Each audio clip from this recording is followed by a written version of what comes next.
कांग्रेस के नेता ने किसी का कत्ल किया था तो आज बीजेपी का नेता कत्ल कर सकता है। कल को कांग्रेस ने भ्रष्टाचार किया था तो मोदी जी भी भ्रष्टाचार कर सकते हैं। हमारे देश के अंदर पहले सुनो, हमारे देश का नेता गू खाएगा तो भाजपा के नेता भी गू खाएंगे। और कालका जी वालों, एक बात बता रहा हूँ, तीर वो चलाना जो बेहतर हो तुम्हारी कमान में, तीर वो चलाना जो बेहतर हो तुम्हारी कमान में। और कालका जी वालों, वोट उसे देना जिसकी बदतमीजी ना हो जबान में।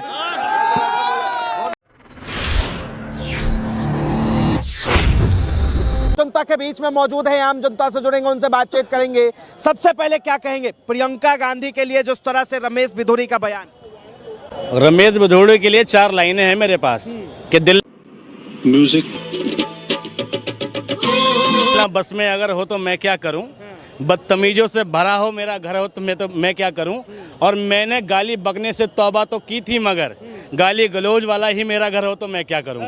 ठीक, तो भाई रमेश भिदोरी जिस पार्टी से बिलोंग करते हैं उस पार्टी के सभी नेता इसी कैटेगरी के हैं। बस कुछ कैमरे पे बोलते हैं, कुछ कैमरे के पीछे बोलते हैं, और मोदी जी के नक्शे कदम पर हैं। भाई गर्लफ्रेंड, विधवा, ये सब बोलने की आदत है मोदी जी को।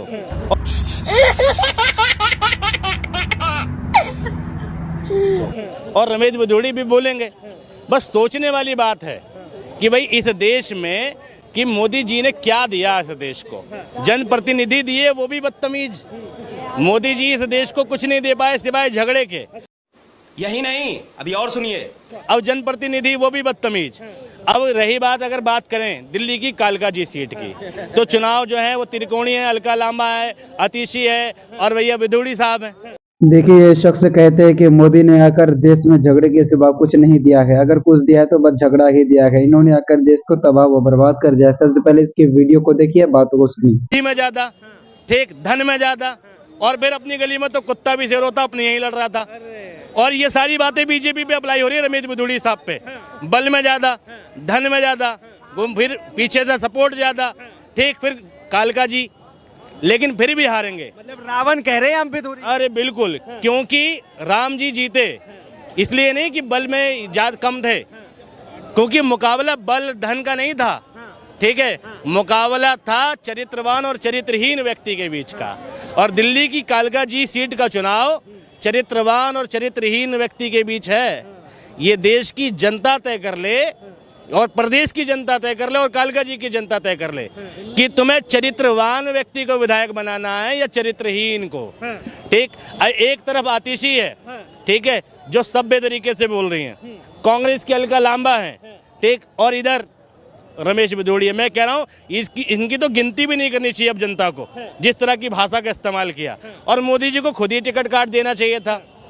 अब एक बात आ रहा है कि वो तो सिर्फ सड़कों की बात कर रहे थे कि अगल वाली, बगल वाली, लंबी वाली, चौड़ी वाली, पतली वाली, जितने भी सड़कें हैं सबको जो है प्रियंका गांधी के गाल जैसे बना दें। मैं कह रहा हूँ बीजेपी में कितनी नेत्री हैं, कितनी महिला नेता हैं, उनके गालों का ख्याल क्यों नहीं आया रमेश भिदोरी को। और दूसरी बात, भाई गडकरी साहब ने सड़क बनाई और सड़क पर जब हम चलते हैं तो हमारे दिमाग में गाना बजता है। वो खुद कहते हैं गडकरी साहब कि अब सड़क का सफ़र सुहाना हो गया, तो गाना बजता है, जिंदगी एक सफ़र है सुहाना, आगे टोल टैक्स पड़ेगा देते जाना। तो भैया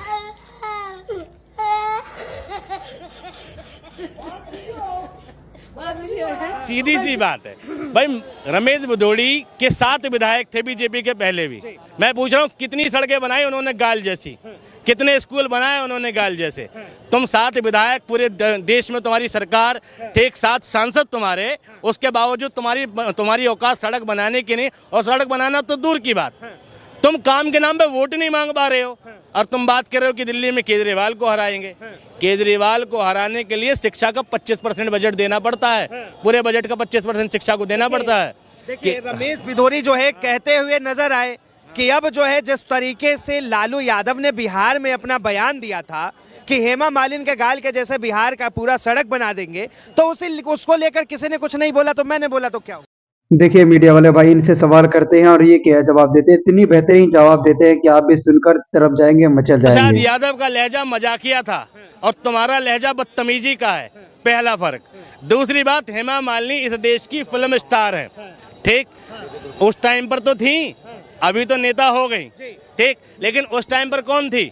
भाई वहाँ अभिनेत्री थी, ठीक है, फिल्म स्टार थी, और फिल्म स्टार का नाम लिया उन्होंने, फिर भी गलत लिया। मैं फिर भी मानता हूँ कि लालू प्रसाद यादव को ऐसा शब्दों का इस्तेमाल नहीं करना चाहिए था। हम लालू प्रसाद यादव को सही नहीं मानते, लेकिन तुम देश में एक संवैधानिक पद पे बैठी व्यक्ति मुख्यमंत्री को कहते बाप बदल लिया, और एक प्रियंका गांधी, वो भी तो देश में नेता का ही है, महिलाओं को रिप्रेजेंट करती हैं। हेमा मालिनी महिलाओं को रिप्रेजेंट नहीं करती थी, महिलाओं की खूबसूरती को रिप्रेजेंट करती थी, जबकि ये दो महिलाएं कई महिलाओं को रिप्रेजेंट करती हैं। सोचो, जब इस देश में प्रियंका गांधी की हैसियत नहीं है कि रमेश बिदोड़ी के सामने, और आतिशी की हैसियत नहीं है जो सीएम है, तो सोचो आम महिला का हाल क्या करेगा ये व्यक्ति। और जो गार्जियन जो भी रमेश बिदोड़ी को पसंद कर रहे हो या फेवर में आ रहे हो, मोदी जी स्वयं भी, या जो भी, मैं कह रहा हूं, एक बार इमेजिन करें कि तुम्हारा बाप ऐसा होता तो तुम क्या करते, तुम्हारे मन में क्या ख्याल आते। तुम्हारा बाप छोड़ो, तुम्हारा चाचा ऐसा होता तो तुम क्या सोचते, तुम्हारा दादा ऐसा होता तो क्या सोचते, छोड़ो तुम्हारा टीचर ऐसा होता तो क्या सोचते। एक विधायक उस इलाके का गार्जियन होता है जहां का वो चुना हुआ विधायक होता है। क्या इस देश की जनता, इस प्रदेश की जनता अपने गार्जियन को इतना बदतमीज स्वीकार करेगी? अभी मजा आएगा ना भिड़ो। बस तय कर ले प्रदेश की जनता, बात खत्म है यहीं पर, कि तुम्हें बदतमीज विधायक चाहिए, तुम्हें अपना बाप, अपना जो भी तुम्हारा गार्जियन है वो बदतमीज रिप्रेजेंट कराना है। इस देश में जो है राम राज्य की बात की जाती है, राम की बात की जाती है, लेकिन इस देश में महिलाओं का अपमान क्यों होगा? तो मोदी जी के जो राम है ना, वो रमेश बिदोड़ी जैसे हैं, ठीक है। राम की डेफिनेशन ही गलत है मोदी जी के मन में और मोदी जी के भक्तों के मन में।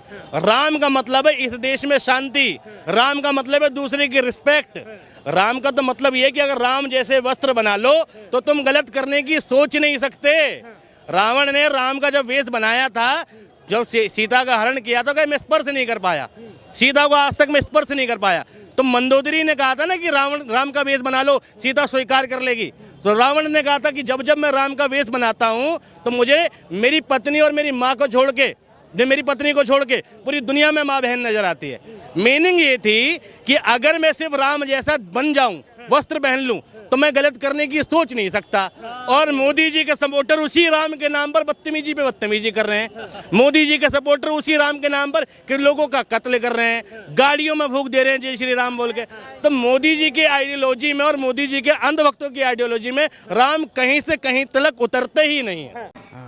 ये बड़ी अच्छी बात कही आप, ठीक, सीधी सी बात है। कह तो रहे कि रमेश बिधूरी ने जो है माफी मांग ली है, कहा है कि जिसे दुख हुआ है और मेरे शब्दों से जिसे ठेस पहुंचा है उससे हमने जो है माफी मांग ली है और मैं क्षमा चाहता हूं। मैं ये पूछ रहा हूं कि उस व्यक्ति ने संसद में भी बदतमीजी करी थी, माफी मांगी क्या?